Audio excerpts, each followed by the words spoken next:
Time to say goodbye to petrol and diesel vehicles and say hello to the future that is electric. Namaskar, Kamagani Divya Sanchano. My name is Vikas Yogi. You're watching Ascent Studio, and here is everything that you need to know about the new Tata Tigor EV.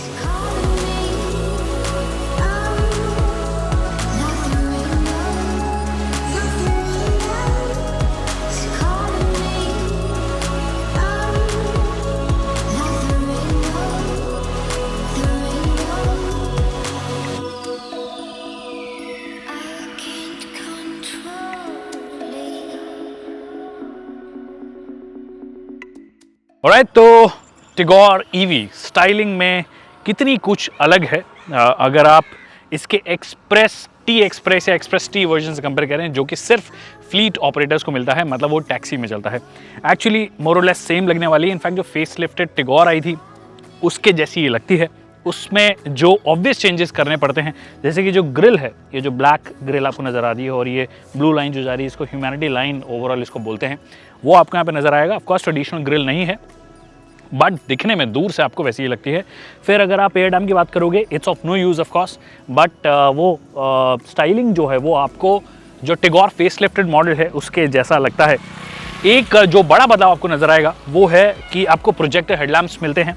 Of course halogen है वो आपको यहाँ पे दिए गए हैं। Day time running light जो है उसकी पोजीशन को यहाँ पे किया गया है बम्पर में, और फॉग लैम्प हाउसिंग जो है उसे भी चेंज किया गया है, ये सब अकोमोडेट करने के लिए। तो ये कुछ फ्रंट में आपको चेंजेस नज़र आते हैं। अगर आप थोड़ा सा साइड में आएंगे तो साइड में आपको नज़र आएगा 14 इंच के व्हील्स मिलते हैं, अलॉय व्हील्स नहीं, क्योंकि अलॉय व्हील्स नहीं दिए गए, ये बेसिकली कवर है सिर्फ, और इसे हाइपर स्टाइल्ड व्हील्स ये बोलते हैं। एक्चुअली हाइपर स्टाइलिंग होती भी है, टाटा सी कई बार ओवरडन हो जाती है। तो बट ये चीज़ अच्छी है कि अगर आप स्टील व्हील ले रहे हैं तो उसके साथ में अलॉय व्हील जैसे दिखने वाला व्हील कैप आपको मिल जाता है, व्हील कवर आपको मिल जाता है। 14 इंच ही है, मुझे उम्मीद थी कि 15 इंच के आपको मिलेंगे, बट यहाँ पे 15 इंच के नहीं दिए गए हैं। बाकी ईवी की बैज आपको यहाँ पे नज़र आएगी। ये जो व्हील कैप है उसमें भी यहाँ पे ब्लू एक्सेंट दिया गया। ब्लू एक्सेंट एक्चुअली आपको बहुत जगह नज़र आएगा क्योंकि ये ईवी को दर्शाता है। वैसे ईवी का मतलब ग्रीन होता है, बट बहुत सारे मैन्युफैक्चरर ब्लू का इस्तेमाल करते हैं। तो यही कुछ डिज़ाइन में चेंजेस हैं, बाकी it remains exactly the same as before. Alright, तो एक्सटीरियर में आपने देखा कि बहुत कुछ डिफरेंट नहीं है। अगर आप प्री फेसलिफ्ट मॉडल जो इसका टूर वाला वर्जन है, मतलब जो टैक्सी ऑपरेटर्स को दिया जाता है, उससे कंपेयर करें तो बहुत कुछ डिफरेंट नहीं है। इनफैक्ट बहुत कुछ इंस्पिरेशन ये अपने फेस लिफ्टेड टिगोर जो रेगुलर पेट्रोल डीजल वाली आती है उससे लेती है। अंदर आएंगे, अंदर भी एक्चुअली ऑलमोस्ट सेम अफेयर आपको देखने को मिलेगा, मतलब वही लेआउट जो है ओवरऑल स्पेशली वो सेम रखा गया है। ब्लू एक्सेंट ऑफ कोर्स आपको सब जगह मिलते हैं, एसी वेंट के चारों तरफ ब्लू एक्सेंट्स मिलते हैं। सीट्स पे भी अगर आप देखोगे तो वो एक्स या वाई या whatever you want to call it, वो यहाँ पे दिया गया, वो भी ब्लू में दिया गया है, ब्लू स्टिच भी किया गया है। तो वो आपको ब्लू ब्लू नज़र आएगा क्योंकि ये है ईवी। अब उसके अलावा अगर बात करोगे तो फ्लैट बॉटम स्टीयरिंग व्हील मिलती है। हालांकि लेदर से इसे रैप किया जाता है, थोड़ा मज़ा आता, बट बहुत ही बेसिक ये लग रही है। और बाकी जो वॉल्यूम कंट्रोल के बटन्स हैं या फिर आपको वॉइस कमांड देना हो, फ़ोन उठाना हो, काटना हो, तो वो चीज़ें आप यहाँ से कर सकते हैं। इंस्ट्रूमेंट क्लस्टर मुझे बहुत ही बेसिक लगता है और थोड़ा सा बिजी लगता है।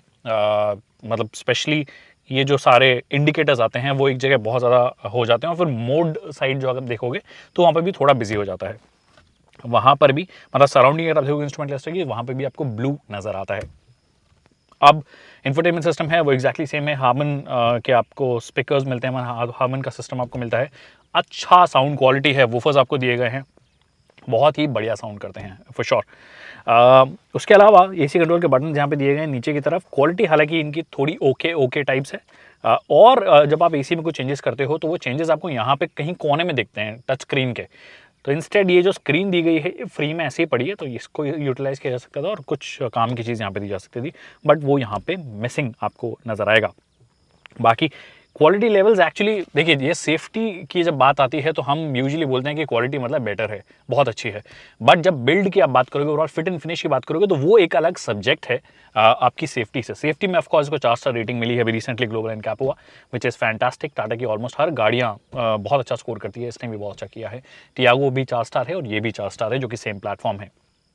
पर फिट एंड फिनिश, अब ये देखिए यहाँ पे बहुत ही इनकंसिस्टेंट पैनल गैप है और ऐसे लग रहा है बहुत ही लूज टाइप पड़ रहा है। जैसे बटन की क्वालिटी मैंने बोली कि थोड़ी सी बेहतर हो सकती है। इनफैक्ट ये जो ड्राइव मोड के लिए आपको सेलेक्टर दिया गया है, इसकी भी क्वालिटी जो है वो ओके लगती है। ऑल्सो सेंटर आर्मरेस्ट नहीं है। अब आप top end variant for example जा रहे हैं, 14-15 लाख रुपए आप खर्च कर रहे हैं, तो सेंटर आर्मरेस्ट ऑफ कोर्स आपको बनता है, होना चाहिए। आपके लिए वायरलेस चार्जिंग होनी चाहिए, वो नहीं है, वायरलेस चार्जिंग नहीं है, बट 12V पावर सॉकेट आपको दिया गया है। USB पोर्ट एक दी गई है, आप चाहें तो फ़ोन रख सकते हैं। यहाँ पर भी एक 12V पावर सॉकेट दिया गया है। और जो स्पेस मैनेजमेंट है वो ओवरऑल पैकेजिंग जो है वो हमेशा बहुत अच्छी होती है। बट साइड पॉकेट्स की अगर आप बात करोगे तो उनमें एक्चुअली ना के बराबर कुछ आएगा, मतलब बहुत ही कम जगह है वहाँ पे।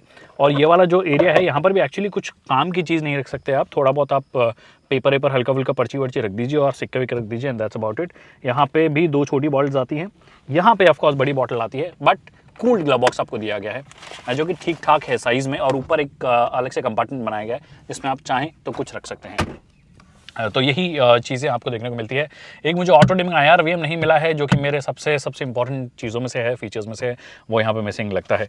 बाकी space management like I said, पहले भी कोई शिकायत नहीं थी, अभी भी नहीं है, आप अच्छे से बैठते हैं।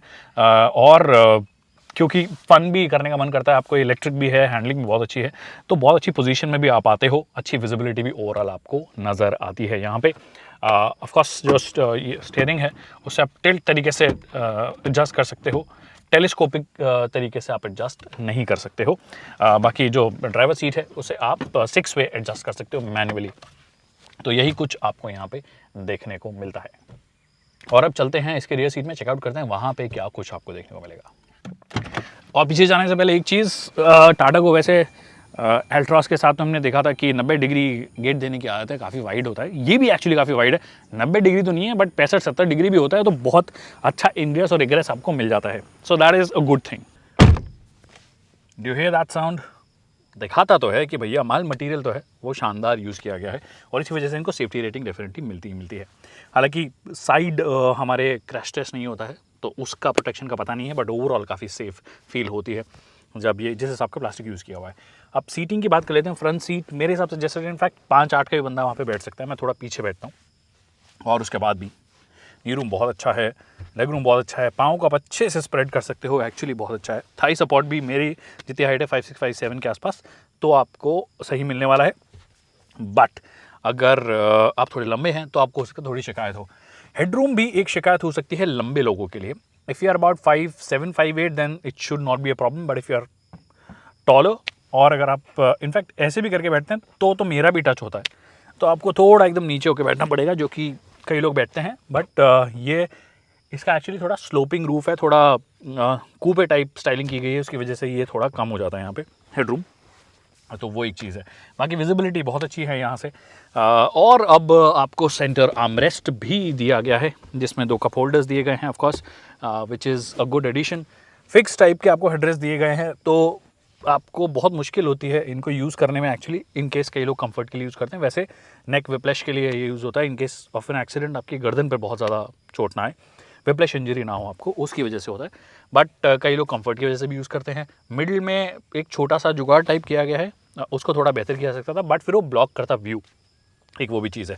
तो ओवरऑल एज अ 4 सीटर बहुत अच्छी, एक बच्चे को आप डेफिनेटली यहाँ पे बैठा सकते हो। बट रेयर AC वेंट ये मिसिंग, यहाँ पे मिसिंग है, जो कि आप एक 14-15 लाख की गाड़ी में एक्सपेक्ट करते हो, वो एक चीज़ डेफिनेटली यहाँ पे होनी ही चाहिए थी, मुझे ऐसा लगता है। बाकी AC इनका बहुत अच्छा है, अच्छे से कूल डाउन कर देता है, जल्दी कूल डाउन कर देता है, एक एक्सप्रेस फीचर भी आता है उसके अंदर और जल्दी कूल डाउन करने के लिए, तो all of that is there. बाकी एक छोटी बॉटल आप पीछे यहाँ पे भी रख सकते हैं, बड़ी बॉटल आप डेफिनेटली नहीं रख सकते, तो वो थोड़ा एक मैनेजमेंट थोड़ा बेहतर होना चाहिए था। बाकी ये वाली जो सीट है वो थोड़े और लंबे बंदे के लिए है, बहुत लंबा 6 फुट का बंदा भी अगर यहाँ पे बैठा है तो नी रूम आपको ठीक ठाक मिल जाती है, अगर आपकी एवरेज इंडियन हाइट है, लेग रूम भी आपको मिल जाता है। तो यही कुछ आपको यहाँ पे रियर सीट में देखने को मिलेगा। एक और चीज़, बूट स्पेस की बात करते हैं, हम दिखाते हैं आपको। इसका जो रिक्वेस्ट सेंसर है एक्चुअली काफ़ी छुपा हुआ टाइप लगता है, एक बिल्कुल छोटू सा है ये, तो थोड़ा बड़ा डेफिनेटली ये होना चाहिए था। एक इतना सा पार्ट है, इसको जब तक प्रेस नहीं करोगे आप बूट एक्सेस नहीं कर सकते हैं। सो अच्छी बात ये है, हाइड्रोलिक्स आपको दिए गए हैं, तो खोलने में आसानी होती है, गिरेगा नहीं, काफ़ी भारी लगता है इसका वेट भी। एक चीज़ जो आपको नई नज़र आएगी वो, क्योंकि बैटरी पैक इन्होंने लगाया है, उसकी वजह से इनको ये जो टायर है उसको वर्टिकली शिफ्ट करना पड़ा है, जो स्पेयर व्हील आपको मिलता है, और उसकी वजह से स्पेस मैनेजमेंट थोड़ा सा बिगड़ गया है, जो कि टिगोर में आपको देखने को नहीं मिलता है, पेट्रोल डीजल में यहाँ पे देखने को, यहाँ पे वो चीज़ आपको नज़र आएगी। बाकी ओवरऑल ठीक ठाक, थोड़ा बहुत सामान आप डेफिनेटली वीकेंड के हिसाब से आप रख सकते हैं, that's not a problem at all. एक और चीज़ आप नोटिस करेंगे, यहाँ पे 2 ही रिवर्स पार्किंग कैमरास दिए, रिवर्स पार्किंग सेंसर्स दिए गए हैं। यहाँ पे 4 होनी चाहिए थे, क्योंकि कई बार जब आप पार्क करते हो तो ये वाला एक एरिया है जो सबसे ज़्यादा हिडन हो जाता है और यहाँ से आपके स्क्रैचेस के चांसेस बढ़ जाते हैं, तो वो होना चाहिए था, वो मिसिंग है। हालांकि रिवर्स पार्किंग कैमरा डेफिनेटली आपको यहाँ पे मिलता ही है। Alright, so we are on the highway और इस परफॉर्मेंस की शुरुआत एक्चुअली बहुत ही आइडियल कंडीशन में हो रही है। बारिश हो रही है, मौसम बदल गया है, जज्बात थोड़े से बदल गए हैं, गर्मी से छुटकारा तो मिल ही रहा है। और अब पेट्रोल के प्राइसेस से छुटकारा पाने के लिए टाटा मोटर्स ने कुछ किया है। टिगोर ईवी वो लेकर आए हैं कंज्यूमर्स के लिए। नॉर्मल अगर आप फैमिली बायर हैं या पर्सनल बायर हैं तो उनके लिए लेकर आए हैं। पहले ये सिर्फ एक एज अ कमर्शियल व्हीकल बेचा जा रहा था। बात कर लेते हैं बैटरी पैक और मोटर की। नेक्सॉन की बहन है ये, तो वहाँ से बहुत कुछ इसने उधार लिया है इस राखी। सबसे पहले अगर आप बैटरी पैक की बात करोगे तो नेक्सॉन में ऑफकोर्स आपको 30 किलोवाट आवर का बैटरी पैक मिलता है। यहाँ पे थोड़ा सा कम है, 26 किलोवाट आवर का बैटरी पैक आपको मिलता है। और अगर आप पावर फिगर्स की बात करोगे कि मोटर आपको कितना पावर देती है, तो ऑफकोर्स ये motor front wheel drive motor ही है। फ्रंट एक्सल में आपके लिए मोटर लगाई गई है जो कि इसे पावर करता है, and that gives you about 74 bhp और जो पीक टॉर्क है वो 127 न्यूटन मीटर्स के आसपास का होता है। आप नेक्सॉन से कंपेयर करेंगे जो ऑफकोर्स इससे ज़्यादा एक्सपेंसिव है, इससे ऊपर पोजीशन की गई है, तो उसमें आपको ज़्यादा बड़ा मोटर भी मिलता है और बैटरी पैक भी थोड़ा बड़ा मिलता है। उसमें मोटर आपको मिलती है लगभग जो पावर आउटपुट फिगर्स की अगर आप बात करोगे तो वो लगभग 127 bhp के आसपास आपको पावर देता है और 245 न्यूटन मीटर्स के आसपास आपको पीक टॉर्क देता है, विच इज़ वेरी गुड।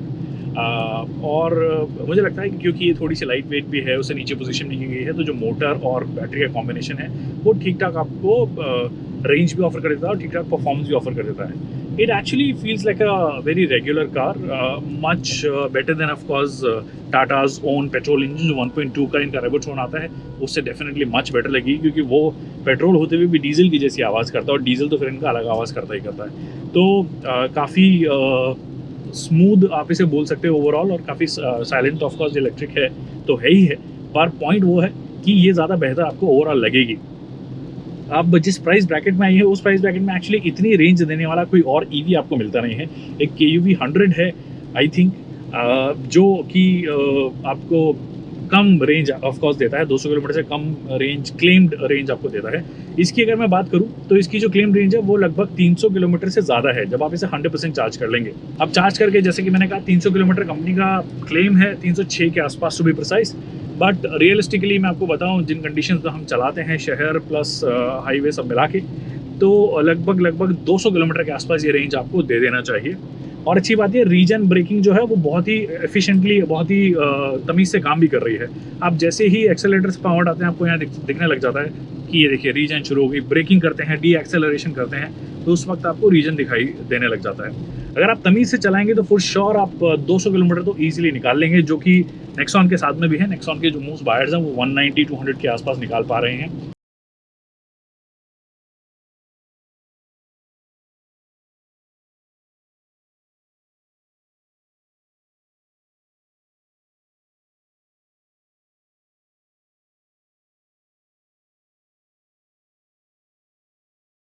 अब आउटराइट परफॉर्मेंस की बात करें तो इंटिमिडेटिंग नहीं है। बहुत सारे ईवी जो होते हैं वो इंटिमिडेटिंग होते हैं। Once you start pressing it, एकदम से आपको थोड़ा सा हल्का सा पुश बैक इफेक्ट थोड़ा सा फील होता है। जब आप एक्सेलरेट तमीज़ से करना चाहें, ड्राइव मोड में चला रहे हैं तो बिल्कुल भी आपको फील नहीं होता है कि कोई बहुत इंटिमिडेटिंग है। बहुत ही रेगुलर कार जैसी फील है, जो कि अच्छी बात है। इन टर्म्स ऑफ लुक्स भी बहुत ही रेगुलर कार वाली फील है। और जब ड्राइव करते हैं ड्रीम मोड में स्पेशली, तो कोई दिक्कत आपको होती नहीं, नॉर्मल व्हीकल की जैसे चलती रहती है। एक्चुअली इसकी जो भी आप देख रहे हो, रेंज देख रहे हो, बढ़ रही है। तो आपका जो बिहेवियर उस हिसाब से इसका जो ये रेंज है वो होता रहता है। मतलब जब चार्ज करोगे फिर यहाँ पे दिखा देगा कि कितना एक्सपेक्टेड या एस्टिमेटेड आपको रेंज मिलने वाला है। अभी लगभग 200 के आसपास पहुँच गया था और अभी धीरे धीरे बढ़ रहा है, 208, 209। तो regen braking is at work, और हम थोड़ा सा तमीज़ से भी चला रहे हैं, डी मोड में चला रहे हैं, आराम से चला रहे हैं, तो उस वजह से ठीक रेंज आपको मिलने लग जाती है। अब स्पोर्ट मोड में जाते हैं। ओहो, स्पोर्ट मोड में जाते ही एक्चुअली काफ़ी क्विक इसका एक्सेलरेशन आपको फील होने लग जाएगा। Of course not that push back effect, but for sure कि आपको एक अच्छा जो रश है ऑफ पावर वो देखने को मिल जाता है। वो जो टॉर्क की अवेलेबिलिटी है वो आपको दिख जाता है कि हाँ, टॉर्क बहुत सही तमीज़ से आपको मिल रही है। ये जो लेफ्ट में आप देख रहे हैं किस हिसाब से आप चला रहे हैं, अभी मैं आराम से चला रहा हूँ तो इको मुझे दिखाएगा। जब आप इसे पुश करने की कोशिश करते हैं तो ये रेड यहाँ पे होने लग जाता है। दैट मीन्स आप थोड़ा सा इसे पुश करके रफली चला रहे हैं, तो रेंज उससे डेफिनेटली हैम्पर होती है। तो नेक्सॉन के साथ मुझे एक दिक्कत थी, ऑल्दो मेरे पास सारे टेरेन कंडीशंस नहीं है चेक करने के लिए। नेक्सॉन जब मैं पहली बार चलाई थी, आप जब उसे स्पोर्ट मोड में चलाओ या डी मोड में चलाओ, तो वो जो ईवीज़ के साथ में है कि आपको राइट फ्रॉम द बिगिनिंग आपको पीक टॉर्क मिलने लग जाती है और थ्रू आउट द बैंड आपके पास में रहती है। तो जैसे आप पुश करने की कोशिश करते थे तो उसके टायर जो वो अननेसेसरी व्हील स्पिन होते थे बम्पर टू बम्पर ट्रैफिक में भी। एटलीस्ट अभी मुझे वो चीज़ यहाँ पे फील नहीं हो रही है। अगर आप ऑफकोर्स बहुत ज़्यादा ही पुश करेंगे तो आपको हो सकता है वो फील हो, बट पॉइंट ये है कि जब आप इसे पुश करते हो तो भी ये वो व्हील स्पिन या जैसे कि नेक्सॉन में लगता है मुझे कि ट्रैक्शन कंट्रोल या ESP देना चाहिए था, तो वो सब चीज़ें मैनेज करने के लिए, वैसे यहाँ पे भी नहीं दिया गया है, but this somehow manages it well, क्योंकि टॉर्क डेफिनेटली कम है, काफ़ी लिमिट में टॉर्क है और काफ़ी लिमिट में पावर है। बाकी ब्रेकिंग जो है, रीजन ब्रेकिंग भी साथ में काम कर रही है। फ्रंट में आपको डिस्क ब्रेक्स मिलते हैं, ऑल्दो मुझे लगता है कि थोड़ा सा ना ये मिस करती है वो जो फीडबैक आपको ब्रेक से चाहिए, जो बाइट आपको चाहिए होता है, वो थोड़ा सा ये मिस करती हुई आपको नज़र आएगी। ऑल्सो ये जो ब्रेक पेडल है इसका फील मुझे एक्चुअली अच्छा नहीं लग रहा है, काफ़ी अजीब सा इसका फील है। स्टीयरिंग व्हील की बात करें तो स्टीयरिंग व्हील थोड़ा सा हैवी लग रहा है, शायद लग रहा है कि फ्रंट हैवी हो गई है थोड़ी सी गाड़ी, हल्का सा हैवी लग रहा है, but it's a good thing specially on a highway. शहर के हिसाब से उतनी भी भारी नहीं है, ठीक ठाक है। फीडबैक एक्चुअली टाटा की कार्स का काफ़ी अच्छा होता है। अभी भी जो टायर्स हैं, स्पेशली जब आप वेट सरफेस में चला रहे हैं, तो ग्रिप थोड़ा सा बेहतर करना चाहिए। वो ग्रिप उतना शानदार मुझे नहीं लग रहा है, मतलब थोड़ा स्लिपरी हो रहा है। If you want to have a little bit of fun, you can definitely do that, but you should not do it on public roads, regular roads पे। कोई खाली पैच जब हमें मिलेगा, अभी हम जा रहे हैं किसी जगह जहाँ पर थोड़ा फन करने का मौका हमें मिलेगा, तो यही है overall steering feedback, braking plus जो मुझे इसका जो ऑफकोर्स बैटरी पैक और मोटर कॉम्बिनेशन के बारे में लगा। बाकी ride quality has always been a big plus Tata motors की कार्स में, वो यहाँ पे आपको नज़र आती है। ऑलमोस्ट सब तरीके के जो छोटे मोटे गड्ढे उनको तो ये नाश्ते में खा जाती है। डजंट डेफिनेटली फील लाइक कि आप बहुत ज़्यादा स्ट्रगल कर रहे हैं या ख़राब रास्तों पे ये स्ट्रगल कर रही है। You are pretty sorted that way. Alright, तो अभी हम एक जैम को अप्रोच करेंगे। This is 2.8 kilometres long. I think almost जब 2.8 किलोमीटर पे हमें लेना है, 23 मिनट का इसने एडिशनल टाइम दे दिया है। अब ये कैसे काम करता है, यहाँ पे मैंने ब्रेक से पाँव हटा रहा हूँ तो ऑफकोर्स रीजन यहाँ पे किक इन नहीं हो रहा है। While you are on the go, जब आप डीएक्सेलरेट करते हो तो उस वक्त ये काम करता है। अभी मैंने ब्रेक से पाँव हटाया हुआ है अपना, अभी थोड़ा सा काम करता है। और बम्पर टू बम्पर ट्रैफिक में जैसे मैं कह रहा था कि जैसे थोड़ा बहुत कुछ चलना लगता है, आपने गाड़ी रोक दी एकदम से, और वो एकदम से वाला जो इफेक्ट है, मतलब ऑफकोर्स ये जो बम्पर टू ट्रैफिक में आप जो क्रीप फंक्शन सॉर्ट ऑफ जो आप बात बोलते हो नॉर्मल व्हीकल्स के लिए, वैसा सा ही यहाँ पे आपको फील होगा। It doesn't feel very different. Sport mode में ऑफकोर्स जब आप हल्का सा एक्सेलेरेटर पाँव लेकर आओगे एकदम से, तो फिर ये एकदम से थोड़ी सी इंटिमिडेटिंग हो सकती है कुछ लोगों के लिए, but overall I think pretty good so far. Alright, तो स्पोर्ट्स मोड के बारे में थोड़ी बहुत बात कर चुके हैं। एक्चुअली स्पोर्ट्स मोड में डालते ही काफ़ी क्विक थ्रॉटल रिस्पॉन्स है, मतलब बहुत ही तेज़ हो जाता है। 0 to 60 करने में लगभग 4.5 सेकंड के आसपास लेती है, which is pretty fast. 4.5-5 second के आसपास लेती है, which is pretty fast. Feel भी होती है कि काफ़ी फास्ट हो गई स्पोर्ट्स मोड में। थ्रॉटल रिस्पॉन्स जैसे ही टैप करते हो भागना शुरू कर देती है, और तो फिर आपको थोड़ा सा केयरफुल रहना पड़ता है। तो सिटी में अगर आप चला रहे हो तो keep it in drive mode. Drive mode में बहुत ही ज़्यादा रेगुलर पेट्रोल डीजल जैसी फील होती है, जो कि अच्छी बात है। जब आप खुली रोड पे हो तो आप स्पोर्ट्स मोड में डाल सकते हो। एक चीज़ जो आपने मतलब मैंने नोटिस किया वो ये है कि ये जो स्टीयरिंग व्हील में ये जो पूरा बीच वाला पोर्शन है, ये हॉर्न बजाने के लिए है। ये सब यूजुअली हम सबसे पहले दिमाग लगाते हैं कि ये वाला जो पार्ट है इससे हॉर्न बजेगा, बजता है बट बहुत दबाना पड़ता है, मतलब काफ़ी हार्ड है ये। फिर लेफ्ट साइड में भी ये पूरा पोर्शन है, इसको दबाते हैं तो ये भी आपको ढंग से दबाना पड़ता है, अदरवाइज ये दबेगा नहीं। राइट साइड वाला जो है वो थोड़ा ईजियर है। तो मतलब ये अलग अलग क्या हिसाब किताब है, मतलब इन दोनों में भी सिंक नहीं है। ये वाला इजीली दब जाता है, ये वाला आराम से नहीं दबता है, और ये बीच वाला तो बहुत ही ये लगता है कि कठोर है, काफ़ी हार्ड ये फील होता है। तो ये एक चीज़ है। तो क्योंकि आज हम बारिश में चला रहे हैं, और सबसे बड़ा कंसर्न जो बहुत सारे लोगों को होता है वो यही होता है कि बारिश में कहीं इलेक्ट्रिक गाड़ी है झटका तो नहीं देगी। जैसे एक्चुअली झटका टाटा का सिर्फ सर्विस सेंटर ही देता है, बाकी कुछ नेक्सॉन ईवी ओनर्स को थोड़ी अनरिलायबल भी उनको प्रोडक्ट मिला है। बहुत सारे इलेक्ट्रॉनिक इश्यूज़ हैं, रेंज वाले इश्यूज़ हैं, वो वाले झटके भी हैं, बट वो वाले झटकों की बात नहीं कर रहे हैं, हम इलेक्ट्रिसिटी वाले झटकों की बात कर रहे हैं। तो बारिश में चलाएंगे तो भी कोई दिक्कत नहीं है, क्योंकि IP67 रेटेड है ये या सर्टिफाइड है ये। दैट मीन्स स्प्लैश प्रूफ है। इनफैक्ट अगर वाटर वेटिंग कैपेसिटी की बात करें तो 330 mm से लेके जा सकते हैं, and it should not have a problem. IP67 का मतलब है उस हिसाब से सील किया जाता है कि पानी एंटर नहीं हो सकता है, और बहुत ही ईजिली आप पानी में इसे चला सकते हो। कोई भी व्हीकल IP67 रेटेड का मतलब यही है कि वाटर प्रूफ वो ऑलमोस्ट हो गया है। There are different ratings of course, but ये भी IP67 है। अब थोड़ी वारंटी की बात कर लेते हैं, because that is very important. हम लोग गाड़ी खरीद रहे हैं और लॉन्ग टर्म के लिए रखनी हो आपको, तो वारंटी जो है ओवरऑल गाड़ी पे 3 साल या 1.25 लाख किलोमीटर की वारंटी आपको मिलती है। बट अगर आप बैटरी पैक और इसकी बात करोगे मोटर की, जो कि 2 सबसे इंपॉर्टेंट कंपोनेंट्स हैं ईवी के अंदर, उसमें कितना आपको मिलता है, तो इन दोनों में आपको जो टोटल मिलता है वो लगभग 8 साल या फिर 1,60,000 kilometre, which ever comes earlier, तब तक आपको वारंटी मिलती है, विच इज़ गुड। क्योंकि हमारा सबसे बड़ा कंसर्न यही होता है कि कहीं बैटरी ख़राब होगी तो क्या होगा। बट 8 साल is a pretty long time. I think 8 साल तक आप चलाएंगे, उसके बाद में ऑलमोस्ट गाड़ी वैसे भी फेज आउट वाली हो जाती है कंडीशन में। तो 8 साल आप चलाइए और ये वारंटी का फ़ायदा उठाइए। And now the most important bit, performance हो गई, इंटीरियर एक्सटीरियर के बारे में बता दिया, सारे फीचर्स के बारे में बता दिया, बट अब सबसे इंपॉर्टेंट सवाल कि भैया चार्ज कैसे करना और कितनी देर में चार्ज होगा, बैटरी की कैपेसिटी क्या है। ओवरऑल बैटरी कैपेसिटी की बात हम परफॉर्मेंस में भी कर चुके हैं। लगभग 26 किलोवाट आवर की आपको बैटरी मिलती है। क्लेम्ड रेंज जो है वो 306 किलोमीटर है, बट रियलिस्टिकली 190-200 किलोमीटर अगर आप आराम से चलाएंगे तो उतना आप निकाल सकते हैं। अब इम्पॉर्टेंट सवाल पे आते हैं कि कितना टाइम लगेगा चार्ज करने में, अगर आप रेगुलर से करते हैं या DC फास्ट चार्जर से करते हैं, या फिर आपको कितना पैसा लगेगा इन केस आपको रनिंग कॉस्ट जाननी हो। तो शुरुआत करते हैं हम एक DC फास्ट चार्जर इन्होंने यहाँ पे इंस्टॉल किया है होटल में। वैसे टाटा मोटर्स के जो डीलरशिप्स हैं वहाँ पर भी इंस्टॉल किए जाएंगे DC fast chargers, 25 kilowatt, 50 kilowatt, अलग अलग कैपेसिटी के। So the first things first, आपको जो चार्जिंग लिड है उसको खोलना पड़ेगा। यहाँ पे एक चार्जिंग लिड है, मैंने खोल दिया है। जहाँ पर आपका फ्यूल लिड होता है उसकी जगह पे आपको चार्जिंग लिड नज़र आएगा।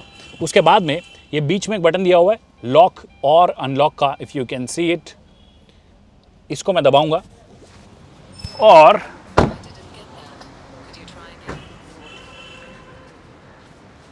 ये fuel lid, sorry charging lid आपका खुल गया है। ये फास्ट चार्जिंग के लिए होता है यूजुअली, ये स्लो चार्जिंग के लिए होता है। आपको जो रेगुलर चार्जर दिया जाएगा वो यहाँ पे फिट हो जाएगा और उसमें लगभग 8 घंटे लगते हैं।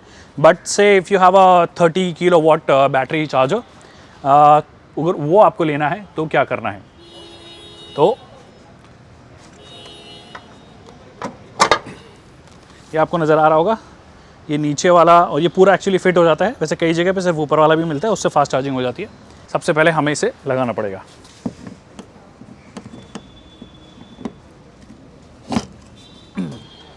ये लग चुका है यहाँ पे, और जैसे ही ये लग जाता है ये यहाँ पे कुछ रीड आउट करने शुरू कर देगा कि कनेक्ट आपको करना है।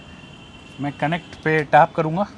ऑथेंटिकेट करने के लिए RFID कार्ड होना चाहिए आपके पास में, जिसमें कि बैलेंस कुछ होता है।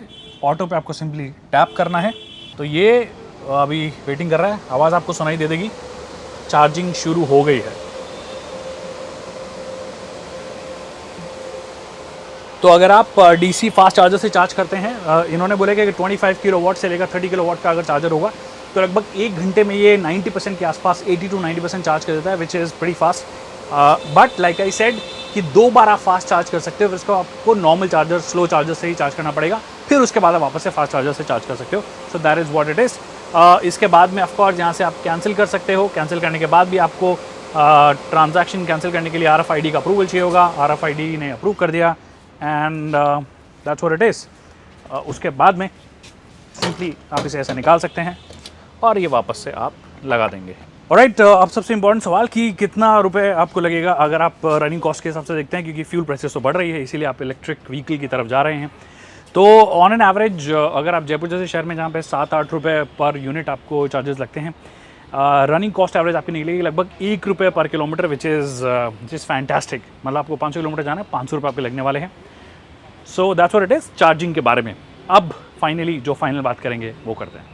So that's it people on the 2021 Tata Tigor EV, जो कि अब पैसेंजर्स, प्राइवेट बायर्स के लिए भी अवेलेबल है। अभी तक सिर्फ टैक्सी ऑपरेटर्स या फ्लीट ऑपरेटर्स के लिए अवेलेबल थी और उसकी रेंज काफ़ी कम थी। अब इसमें बैटरी पैक चेंज किया गया है, मोटर में चेंज किया गया है, and it has become much better as a personal vehicle. Range की जहाँ तक बात है, मैं ऑलरेडी बात कर चुका हूँ थोड़ी बहुत, बट 306 किलोमीटर कंपनी का क्लेम है, बट मुझे लगता है कि रियलिस्टिकली 190-200 किलोमीटर के आसपास ये देनी चाहिए। तो आप एक सिटी कम्यूटर अगर देख रहे हैं, आपके पास ऑलरेडी एक पेट्रोल या डीजल गाड़ी है और साथ में आप एक ईवी भी रखना चाहते हैं for city commutes, then this can be a great product. But confusion वहाँ पे आ जाता है क्योंकि प्राइसिंग इसकी शुरू होती है लगभग 12 लाख से और फिर जाती है लगभग 14 लाख रुपए तक। बट नेक्सॉन जो है वो फिर 14 लाख रुपए में आने लग जाती है, जो कि मेरे हिसाब से ज़्यादा सेंसिबल है, ज़्यादा रेंज भी वो ऑफर करती है। ऑफ कोर्स ये जो ईवीज़ हैं टाटा की, ये अपने बहुत सारी प्रॉब्लम्स के साथ भी आती हैं। किसी को रेंज से रिलेटेड इश्यूज़ हैं, किसी को इलेक्ट्रॉनिक्स से रिलेटेड इश्यूज़ हैं, तो वो सब इश्यूज़ जो हैं वो डेफिनेटली टाटा को एड्रेस करनी चाहिए। हमने बहुत से टाटा नेक्सॉन ओनर से बात की है और उन सभी को वो सब प्रॉब्लम्स है, मतलब inconsistency is the problem and they should definitely address it. तो अगर आप चाह रहे हैं कि ईवी लेना, मेरे हिसाब से अभी भी Nexon EV makes much more sense than this one, because price मुझे लगा था इसकी थोड़ी और एग्रेसिव होनी चाहिए थी। टॉप एंड वेरिएंट 12 लाख में खत्म हो जाना चाहिए था, बट अभी ऐसा नहीं है। तो यही है मेरे first impressions Tata Tigor EV के बारे में। आई होप आपको ये वीडियो पसंद आएगा। वीडियो पसंद आया तो इसे लाइक करना और शेयर करना ना भूलिए। अगर कोई सवाल है जो कि रह गए इस वीडियो में, तो आप हमें कमेंट सेक्शन में पूछ सकते हैं, हम उसका जल्द से जल्द जवाब देंगे। Thank you so much people for watching this video.